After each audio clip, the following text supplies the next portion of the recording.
Halo semuanya, perkenalkan nama saya Nabil Alfiri Jafri Putra. Pada video ini saya akan menjelaskan proyek UAS mengenai implementasi algoritma XGBoost menggunakan Python dan scikit-learn. Pada proyek ini saya akan menggunakan dua studi kasus, yaitu menggunakan Adult Income Dataset dan regresi menggunakan California Housing Dataset. Selain membangun model, proyek ini juga membahas processing data, machine learning pipeline, evaluasi model, hingga visualisasi hasil prediksi.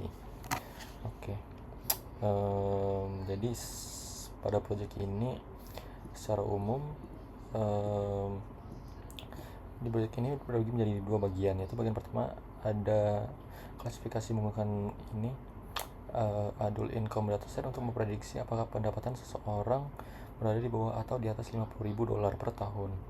Sedangkan bagian kedua yang seperti di kuningan ini itu menggunakan California Housing Dataset untuk memprediksi nilai jual rumah berdasarkan beberapa fitur seperti lokasi, jumlah kamar, populasi, dan median income.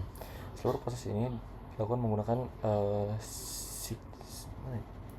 scikit-learn pipeline sehingga pre-processing dan training model dapat berjalan secara otomatis. Seperti di model seperti yang di sini, yang ditunjukkan di sini. Sebelum ke implementasi model, saya membuat visualisasi sederhana menggunakan bias dan variance. Decision tree menggunakan variance yang tinggi sehingga lebih mudah mengalami overfitting, dan variance berhasil mengurangi variance-nya menggunakan teknik bagging, sedangkan XGBoost-nya mampu menjaga keseimbangan, biasanya menghasilkan performa yang lebih baik.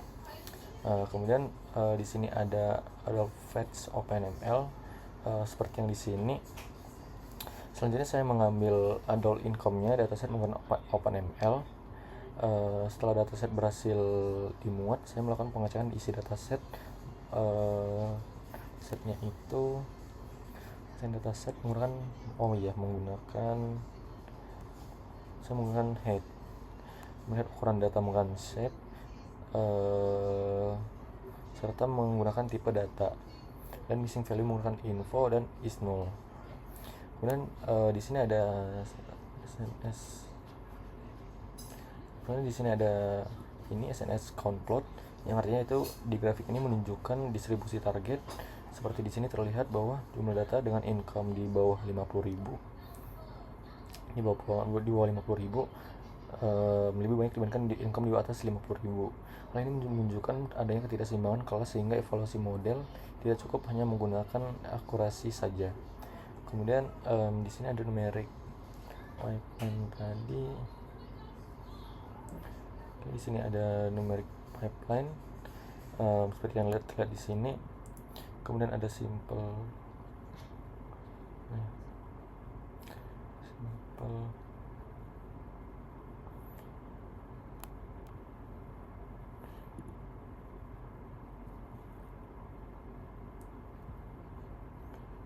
pipeline.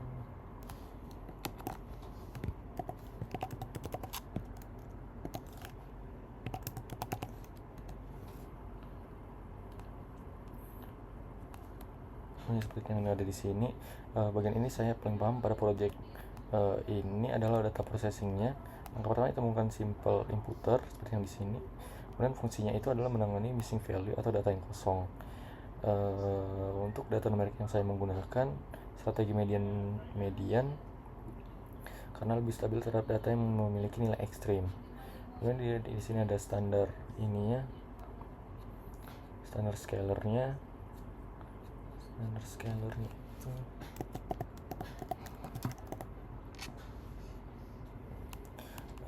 standar scalernya itu tujuannya untuk menyamakan skala antar fitur numerik sehingga proses pembelajaran model menjadi lebih stabil. Walaupun XGBoost yang saya buat ini tidak selalu membutuhkan scaling, saya tetap memasukkannya ke dalam pipeline agar processing menjadi lebih mudah. Kemudian untuk training modelnya di sini biar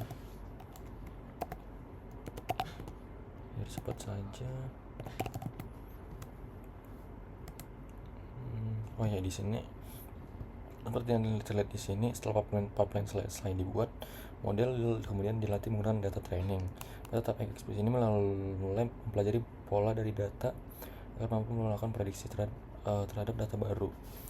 Kemudian di sini ada evaluasi modelnya, seperti yang di sini ada classification report.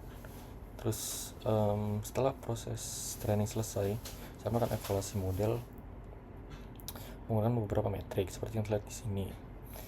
Kemudian ada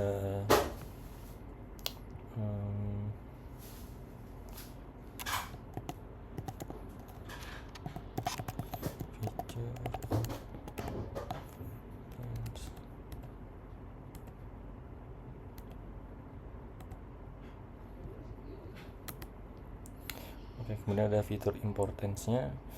Saya menampilkan fitur importance seperti yang terlihat di sini.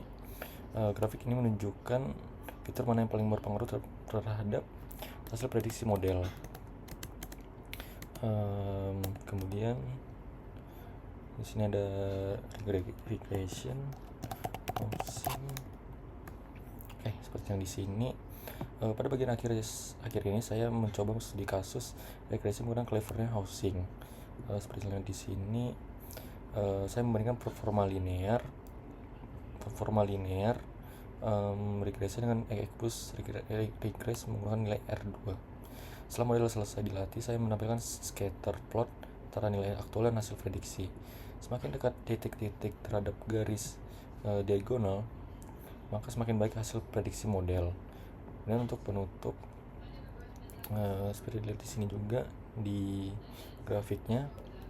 Jadi kesimpulannya itu XGBoost merupakan algoritma yang memiliki performa sangat baik untuk klasifikasi maupun regresi. Selain itu, penggunaan scikit-learn pipeline membuat proses processingnya menjadi lebih rapi, konsisten, serta membantu mengurangi risiko data leakage.